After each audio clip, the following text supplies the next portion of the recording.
भारत जोड़ो यात्रा की कन्याकुमारी से लेकर हम कश्मीर तक 4000 किलोमीटर चले और सिर्फ मैं नहीं, लाखों लोग कन्याकुमारी से शुरू किए और कश्मीर तक बिना रुके 150 दिन में हम पहुंचे। उस यात्रा का नाम भारत जोड़ो यात्रा था और उसमें हमारा लक्ष्य था कि जो नफरत फैलाई जा रही है, बीजेपी के लोग, आरएसएस के लोग एक धर्म को दूसरे धर्म से लड़ाते हैं, एक भाषा को दूसरी भाषा से लड़ाते हैं, एक स्टेट को दूसरे स्टेट से लड़ा देते हैं। तो हमने सोचा था कि नफरत की काट मोहब्बत ही हो सकती है, नफरत की काट नफरत तो नहीं कर सकती। इस बात से सहमत हैं आप लोग? तो हमने सोचा ये नफरत फैला रहे हैं, हम इनको नफरत को काटने के लिए हम नफरत तो नहीं फैला सकते, तो मोहब्बत ही फैलानी पड़ेगी, उसी का फायदा होगा।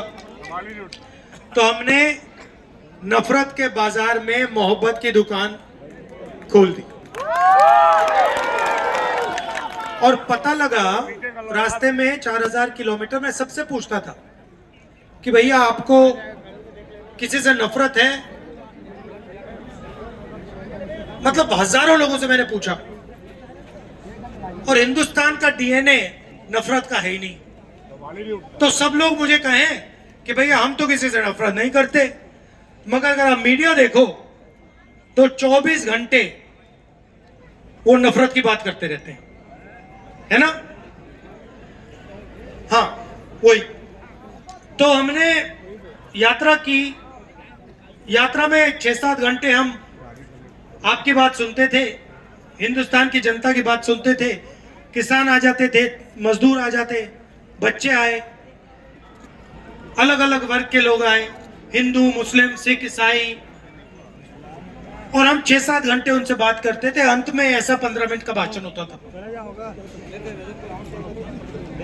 यात्रा में बहुत सारे लोग हमारे पास आए, उन्होंने कहा देखिए कन्याकुमारी से कश्मीर आप जा रहे हो, छत्तीसगढ़ का क्या होगा, झारखंड का क्या होगा, नॉर्थ ईस्ट का क्या होगा, उड़ीसा का क्या होगा, आपको एक दूसरी यात्रा करनी चाहिए, न्याय यात्रा मणिपुर से महाराष्ट्र।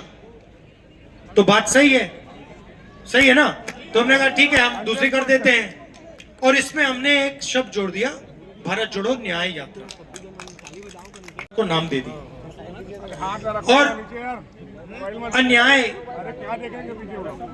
5-6 अलग तरीके के हो रहे हैं। सबसे पहला आर्थिक अन्याय। यहाँ पे कोई छोटी दुकान चलाता है? कौन? अब आ जाओ।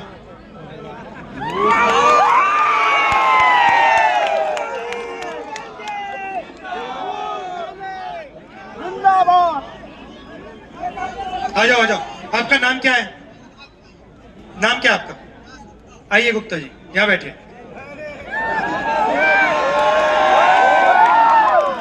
अब देखिए गुप्ता जी आ गए, ठीक है।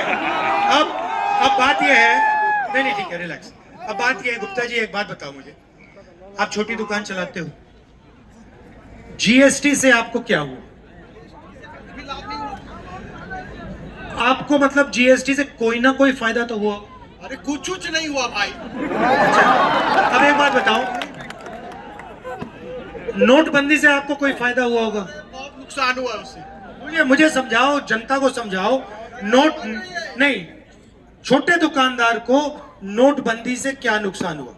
बहुत नुकसान हुआ, लाइन लगना पड़ा, उसमें आपका टाइम जाया हुआ। तो ये जो 2 योजनाएं हैं, इन्होंने छोटे दुकानदारों को नुकसान पहुंचाया, मजदूरों को नुकसान पहुंचाया, किसानों को नुकसान पहुंचाया, तो फायदा किसको हुआ? अरे भाई, आखिरी बात आप नहीं समझे। फायदा अदानी जी को, अंबानी जी को, देश के सबसे 2-3 बड़े अरबपतियों को हुआ। Thank you brother. तकरीबन दलित हैं, 8% आदिवासी। Very good. अब मुझे बताओ 50 और 15 कितना हुआ? 65, 65 और 8 कितना हुआ? 73। अब सुनो बात मजे की, 73% आबादी है ना, 73। आप हिंदुस्तान की 200 सबसे बड़ी कंपनियां की लिस्ट निकालो, ठीक है? उसमें ना एक मालिक 73% वाला, सीनियर मैनेजमेंट में आपको एक 73% वाला नहीं मिलेगा।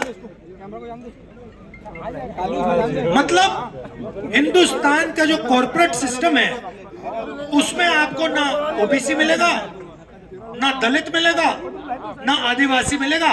73% में उसको, हिंदुस्तान की सरकार को 90 अफसर चलाते हैं, आईएएस ऑफिसर। क्या होता है, आप लोग जीएसटी देते हो, पैसा आप देते हो, पैसा जाता है हिंदुस्तान की सरकार को। ये 90 अफसर डिसाइड करते हैं भैया कितना रुपया कहां जाएगा। चाइना के युवाओं को फायदा होता है और हिंदुस्तान के अरबपति को फायदा होता है। हिंदुस्तान के युवा को इस सेलफोन की फैक्ट्री में काम मिलने का मौका नहीं मिलता।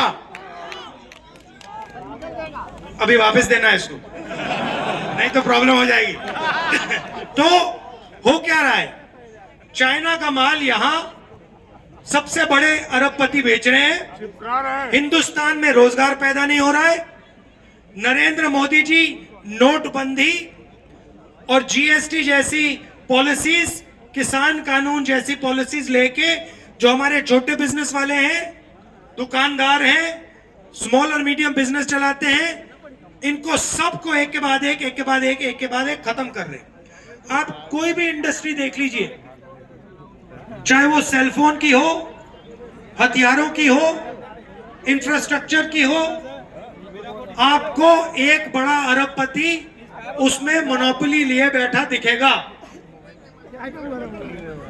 जो छोटे व्यापारी हैं, आप छोटे व्यापारी हो, तो जो छोटा व्यापारी है उसके लिए बैंक के दरवाजे बंद हैं। नीरव मोदी, ललित मोदी, अदानी, ये कितने भी पैसे का बैंक लोन ले सकते हैं।